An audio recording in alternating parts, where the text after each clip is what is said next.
Louvado seja nosso Senhor Jesus Cristo. Então vamos lá, mais uma etapa nas nossas reflexões sobre o sacramento da Santíssima Eucaristia. Em cada missa, qual é a última frase que nós ouvimos do sacerdote? Ide em paz e o Senhor vos acompanhe. Coisa boa, né? Ir em paz. Aí você fica sossegado, tranquilo e, naturalmente, parado, inerte.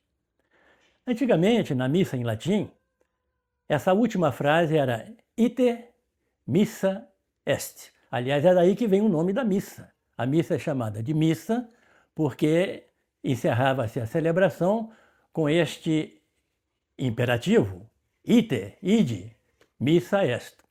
Eu sei que a maioria dos missais traduzia assim, ide, acabou a missa. Mas eu me lembro muito bem de algum cântico que dizia assim, acabou a nossa missa, começou nossa missão.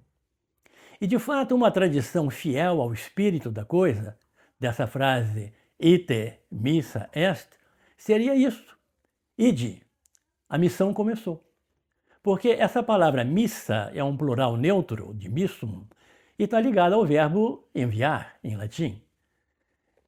Nós deveríamos sair da Sagrada Eucaristia, da celebração eucarística, inflamados de tal maneira pela palavra de Deus e pelo alimento eucarístico que recebemos, que seria algo impensável não assumir imediatamente uma atitude de missionários.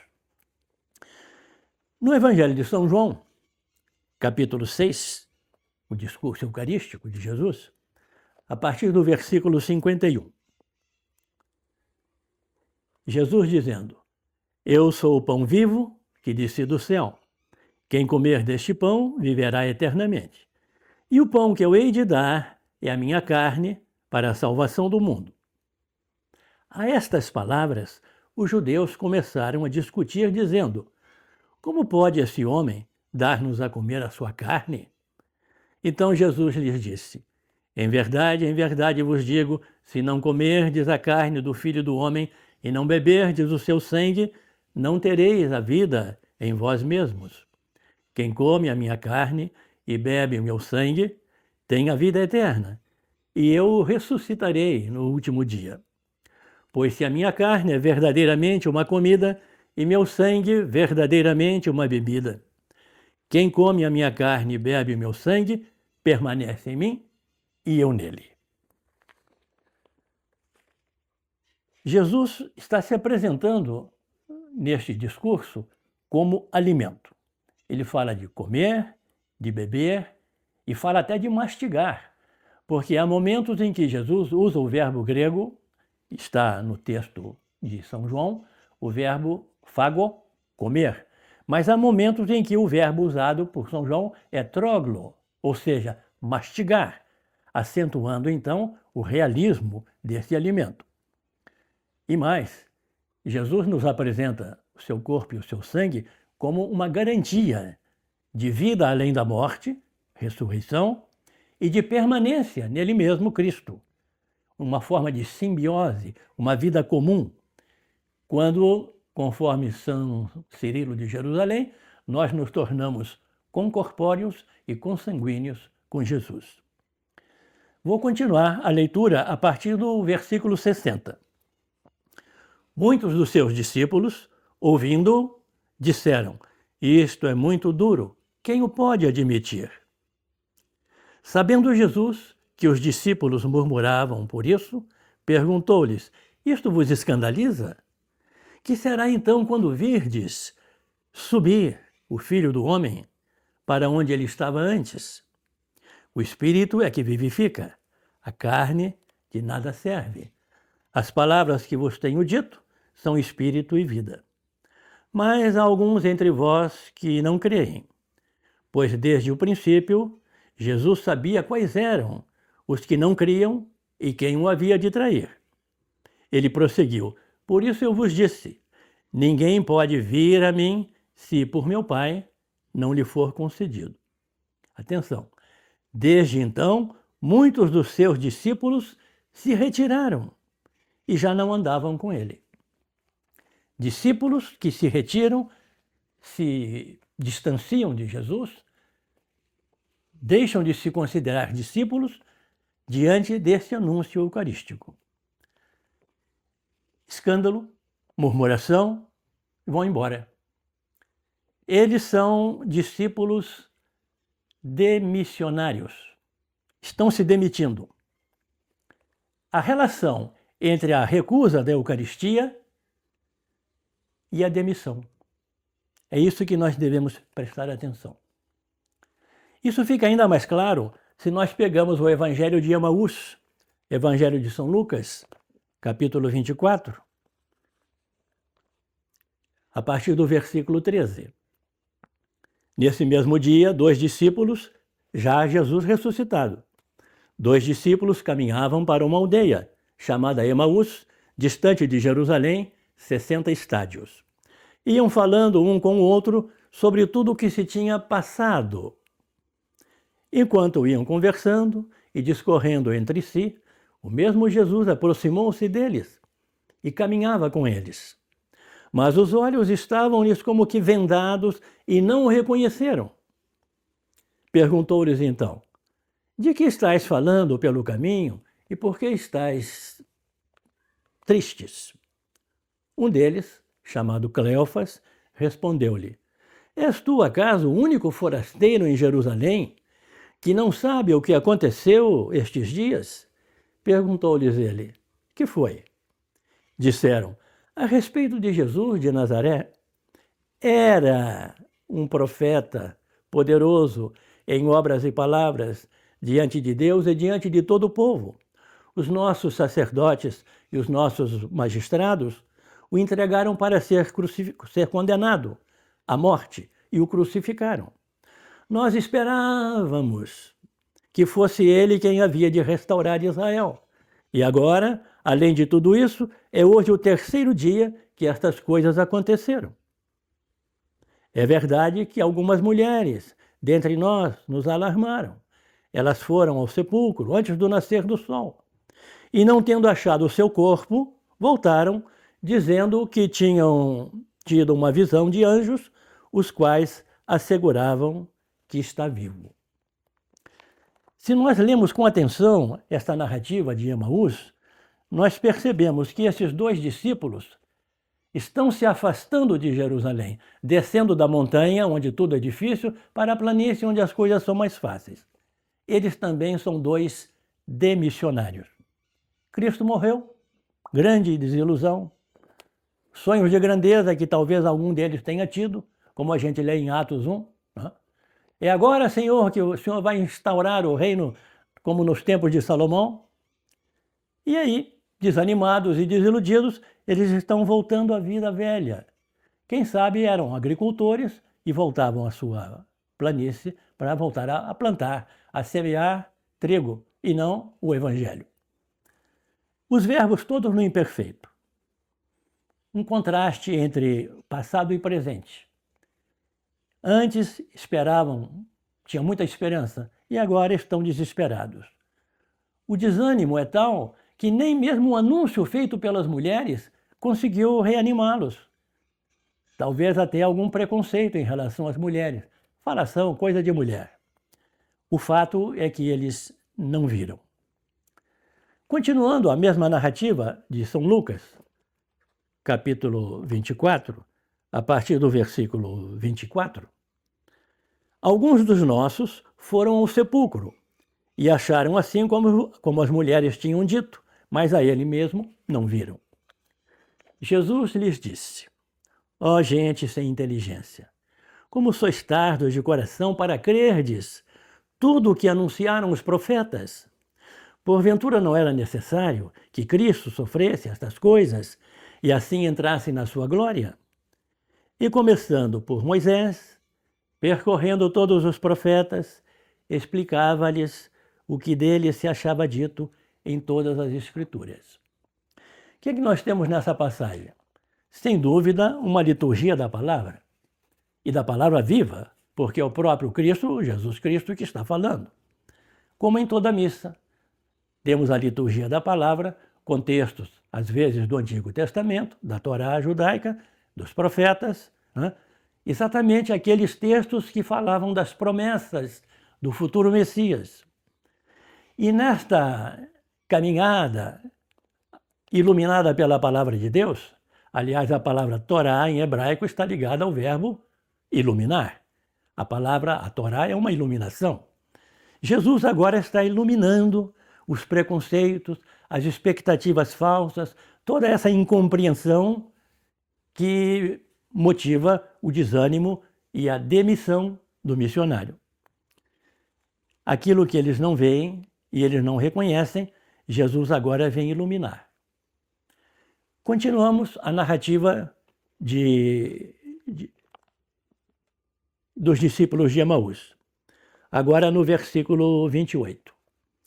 Aproximaram-se da aldeia para onde iam, e ele, Jesus, fez como se quisesse passar adiante. Mas eles forçaram-no a parar. Fica conosco, já é tarde e já declina o dia. Então entrou com eles, e aconteceu que, estando sentado conjuntamente à mesa, ele tomou o pão, abençoou, partiu e o serviu a eles. Então se lhe abriram os olhos e o reconheceram, mas ele desapareceu. Diziam então um para o outro: não se nos abrasava o coração quando ele nos falava pelo caminho e nos explicava as Escrituras? Neste novo trecho da passagem de Emaús, depois de termos lido uma liturgia da palavra, estamos agora diante da mesa comum, a liturgia eucarística, com gestos e palavras típicas de uma consagração. E aí os seus olhos se abrem, porque é a Eucaristia que permite ao missionário, demissionário, o reconhecimento do ressuscitado, que os torna capazes agora de se colocarem de novo a caminho. E para encerrar a mesma passagem de Emaús, nós vamos ao versículo 33. Levantaram-se. Aqueles que estavam desanimados levantaram-se na mesma hora e voltaram a Jerusalém. Aí acharam reunidos os 11, a igreja, e os que com eles estavam. E todos diziam: o Senhor ressuscitou verdadeiramente e apareceu a Simão. Eles, por sua parte, contaram o que lhes havia acontecido no caminho e como o tinham reconhecido ao partir do pão, na celebração de uma liturgia eucarística. E é assim, em plena Eucaristia, que os demissionários voltam agora a ser missionários. Sobem de novo a montanha para Jerusalém, retomam a sua missão e se reintegram no corpo da igreja. Não é possível separar a Eucaristia de missão. Na carta apostólica de João Paulo II, Manem Nobiscum Domine, de novembro de 2004, no item número 24, o Papa comenta exatamente esta passagem de Emaús, com o subtítulo Partiram sem demora. Os dois discípulos de Emaús, depois de terem reconhecido o Senhor, partiram sem demora para comunicar aquilo que tinham visto e ouvido. Testemunhas.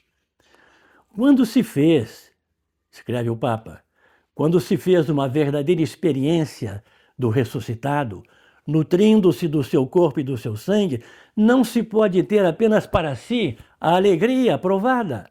O encontro com Cristo, aprofundado de modo contínuo na intimidade eucarística, suscita na igreja e em cada cristão a urgência de testemunhar e de evangelizar. Pude sublinhar isso justamente na homilia, na qual anunciei o ano da Eucaristia, referindo-me às palavras de Paulo. Todas as vezes que comeis desse pão e bebeis desse cálice, anunciais a morte do Senhor até que ele venha. 1 Coríntios 11, 26. O apóstolo põe em estreita relação o banquete e o anúncio. Entrar em comunhão com Cristo no memorial da Páscoa significa, ao mesmo tempo, experimentar o dever de fazer-se missionário do evento que aquele rito realiza. A despedida, no final de cada missa, ide, constitui uma ordem que impele o cristão ao empenho pela propagação do Evangelho e a animação cristã da sociedade. Eucaristia e missão, inseparáveis. De tal maneira que eu acho que não exagero, que se eu vou à missa, ouço as leituras, comungo o corpo e o sangue do Senhor e não saio de lá disposto a assumir uma missão de anunciar e testemunhar o Evangelho, a minha Eucaristia ficou pela metade. Eu tenho aqui em mãos um exemplar da revista missionária Omnis Terra, número 100, já bem antiga. Atualmente essa revista só existe, não existe mais de forma física, mas apenas virtual. E o autor deste artigo, ele fala sobre o cenáculo da missão universal. Nos 4 evangelhos, o envio aos apóstolos em missão pelo mundo inteiro tem lugar depois da ressurreição de Jesus. Antes daquele momento, Jesus Cristo tinha mandado que os seus levassem a cabo atividades missionárias limitadas no espaço e no tempo. Mateus 10, Marcos 6, Lucas 9. Agora, tendo ressuscitado, Cristo os envia pelo mundo inteiro, com palavras que os evangelistas gravam de maneira uniforme, no que diz respeito à substância da missão a realizar, apesar de algumas diversidades de tonalidades, segundo o estilo próprio de cada um dos evangelistas. Os 4 textos têm importantes elementos em comum. A amplitude universal da missão a todos os povos, ao mundo inteiro, por todos os dias, com o vigor do Espírito Santo. Além disso, Mateus sublinha a eclesialidade da missão, fazer com que todos sejam discípulos através da catequese e do batismo. Já Marcos põe em evidência a força do anúncio querigmático. E para Lucas, a missão é o anúncio do perdão dos pecados e os apóstolos são chamados a ser testemunhas do ressuscitado. Este pensamento volta a aparecer no trecho de Atos 1:8. Ser testemunhas numa missão que se abre em forma de espiral até os extremos confins da terra. Jerusalém, Judeia, Samaria e até os confins do mundo. Quanto a João, ele vincula a missão dos discípulos à vida trinitária. Assim como o Pai me enviou a mim, também eu vos envio a vós. Palavras que se ligam idealmente a estas outras. Assim como o Pai me amou, eu também vos amei, estabelecendo uma relação inseparável entre a missão e o amor. Para João e Lucas, Evangelho e Atos, o lugar da partida para a missão universal é, evidentemente, o próprio cenáculo, o local da primeira missa e última ceia, depois da efusão do Espírito Santo no dia de Pentecostes. A Igreja recebeu esta herança e dela vive na certeza de que o anúncio do Evangelho é o melhor serviço que pode prestar à humanidade em todas as épocas da história. E para fazer isto, a Igreja tem necessidade de se alimentar continuamente da Eucaristia, porque a Igreja vive da Eucaristia. A Eucaristia é o manancial, a fonte do compromisso missionário da Igreja. A celebração da Eucaristia, sacramento da Páscoa, é em si mesma um acontecimento missionário, que introduz no mundo o germe fecundo da vida nova. O pão partido abre a vida do cristão e de toda a comunidade à partilha e ao dom de si para a vida do mundo. Esta atenção para as vocações missionárias é imprescindível e sem ela a missão deixaria de existir. E termina dizendo: a missão universal é um acontecimento tipicamente pascal. Tanto porque o envio dos apóstolos por parte de Jesus para o mundo inteiro tem lugar depois da ressurreição, como, sobretudo, porque a missão nasce da Páscoa, enquanto essa missão é anúncio de Jesus morto e ressuscitado para a salvação de todos. O anúncio não se limita à aspereza da paixão padecida por parte de um homem bom e inocente, mas o anúncio só tem um sentido universal enquanto anunciamos a vossa morte, Senhor, e proclamamos a vossa ressurreição enquanto esperamos a vossa vinda. Seria terrível continuar indo à missa, continuar comungando, pensando apenas em ide em paz, ide em paz, ide em paz, sem anunciar a paz ao mundo. Não é possível. Louvado seja nosso Senhor Jesus Cristo.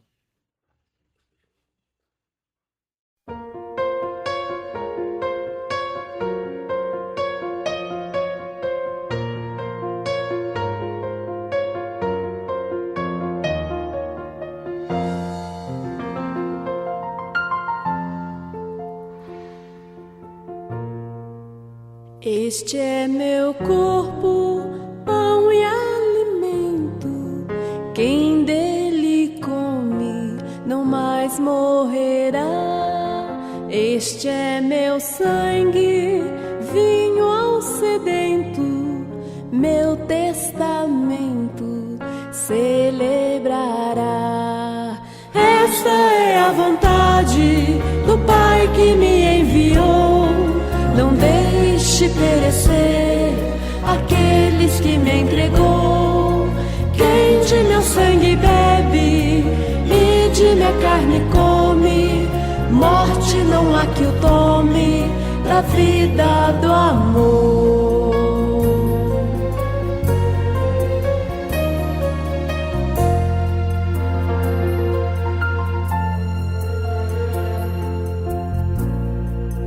Cristo se entrega, massa moída, fonte de vida que não passará. Foi grão de trigo dado ao amigo, morto na terra, reviverá. Esta é a vontade do Pai que me enviou. Não deixe perecer aqueles que me entregou.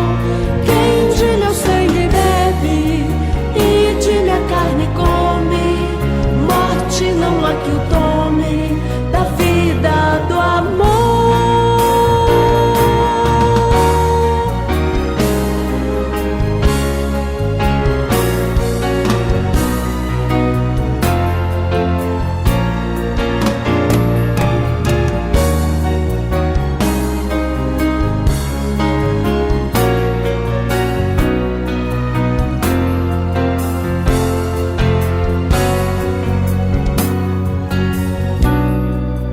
Cristo